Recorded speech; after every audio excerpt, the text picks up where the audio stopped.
வணக்கம். நாடாளுமன்ற தேர்தலுக்கான வேட்புமனு தாக்கல் வரும் 27ஆம் தேதி முடிவடைகிறது. அதோட முடிஞ்சுது. அதுக்கப்புறம் யாராவது வேட்புமனு தாக்கல் பண்ணாங்களோ ஃபர்ஸ்ட் பண்ணிட்டு வித்ட்ரா பண்ணுறவங்கள பண்ணிவிட்டு இறுதி பட்டியலை தயார் பண்ணுவாங்க. அதுக்கப்புறம் நேரடி பிரச்சாரம் தொடங்கும்.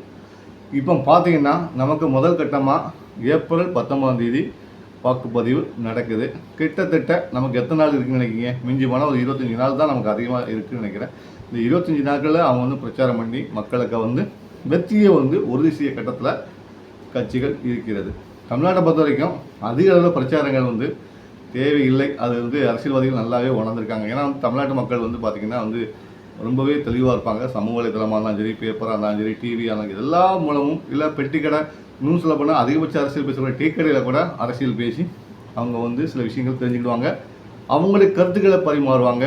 பிளாட்ஃபார்ம் ஆழமான டீ கடையில் ஆரம்பித்து இப்போ சமூக வலைதளம் வரைக்கும் வந்துச்சு பேசிகிட்டு இருக்கோம். இப்போ கூட நம்ம பேசிகிட்டு தான் இருக்கோம். ஸோ அரசியல் தமிழ்நாட்டு அரசியலுக்கு புரிதல் அதிகமாகவே இருக்குது. அதனால் முதல்கட்ட தேர்தல்கள் போதும் அப்படின்னு சொல்லிட்டாங்க. வட மாநிலத்தில் ஒப்பிடும்போது தமிழ்நாடு இந்த விஷயத்தில் அதிகமாகவே இருக்குன்னு சொல்லலாம். பொலிட்டிக்கல் அரசியல் நல்லாவே இருக்குன்னு சொல்லலாம் தமிழ்நாட்டில். ஸோ வெற்றி வாய்ப்புகள் ஒவ்வொரு கட்சிக்கும் எப்படி இருக்குங்கிறத நம்ம பார்க்க போகிறோம். இப்போ கோயம்புத்தூர் தொகுதியில் எப்போதுமே பார்த்திங்கன்னா கொங்கு மண்டலம் அதிமுக, திமுக, பாஜகவுக்கு ஒரு சாதகமான தொகுதியாக தான் பார்க்கப்படுது. திமுக கொஞ்சம் கம்மி தான் அதிமுக பாஜகவோட ஒப்பிடும்போது. அதே நேரத்தில் திமுக கூட்டணியில் கொங்கு நாடு மக்கள் தேசிய கட்சி, சில கொங்கு சம்பந்தப்பட்ட அமைப்புகள் இருக்கனால பலம் கொஞ்சம் அதிகமாக இருக்குது. கடந்த தேர்தலில் பார்த்திங்கன்னா திமுக கூட்டணி தான் வெற்றி பெற்றது. அங்கே திமுக தான் 2வது இடம் தான் வச்சு வைத்தாங்க. இருந்தாலும் கூட்டணி அடிப்படையில் திமுக பலமாக இருக்குது. மற்றபடி வாக்கு சதவீதத்தில் அதிமுகவும் சரி, பாஜகவும் சரி சரிசமமாக இருக்காங்கன்னு சொல்லிக்கலாம். அப்போ வெற்றி வாய்ப்பு எப்படி இருக்கும்? இந்த தேர்தலில் திடீர் திருப்பமாக தமிழக பாஜக தலைவர் அண்ணாமலை அவர்கள் இதில் போட்டியிடுறதா அறிவிச்சிருக்காங்க. நேற்று கூட ஒரு பேட்டியில் அவங்க சொல்லியிருந்தாங்க. கோயம்புத்தூரில் என்ன சொன்னாங்கன்னா, ஓட்டுக்கு நான் ஒரு காசு கூட கொடுக்க மாட்டேன், ஓட்டுக்கு ஒரு பைசா கூட கொடுக்க மாட்டேன், மக்களை நேரடி சந்திக்க போகிறேன், இந்த தொகுதியில் பணமழை அதிகமாக பொழியும், இருந்தாலும் பாஜக இதில் வெற்றி பெறும், அதில் உறுதியாக இருக்கிறோம், மக்களை சந்திப்போம் அப்படிங்கிற மாதிரி சொல்லியிருக்காங்க. இதுக்கு எடப்பாடி பழனிசாமி ஒரு கமாண்ட் அடிச்சிருந்தார். என்ன கமாண்ட் அடிச்சிருந்தான்னு பார்த்தீங்கன்னா அது எப்படிங்க செலவு செய்ய முடியாது, டீ குடிக்க செலவு எடுக்க முடியுங்களா, சாப்பிட செலவு எடுக்க முடியுங்களா அப்படின்னு சொல்லி ஒரு விமர்சனம் பண்ணியிருந்தார். பொதுவாக பார்த்தீங்கன்னா அவர் ஓட்டுக்கு தான் பணம் கொடுக்க மாட்டேன்னு சொன்னார் தவிர டீக்கோ சாப்பாடுக்கோ கொடுக்கணும், அது யாரும் பண்ண முடியாது. எல்லாத்துக்கும் டீ சாப்பிட்டா ஆகணும், டீ காசு கொடுத்தா ஆகணும். அது தேர்தல் செலவு கணக்கில் வரும். தேர்தல் செலவு கணக்கு என்பது வேறு, வாக்காளருக்கு பணம் கொடுப்பது என்பது வேறு.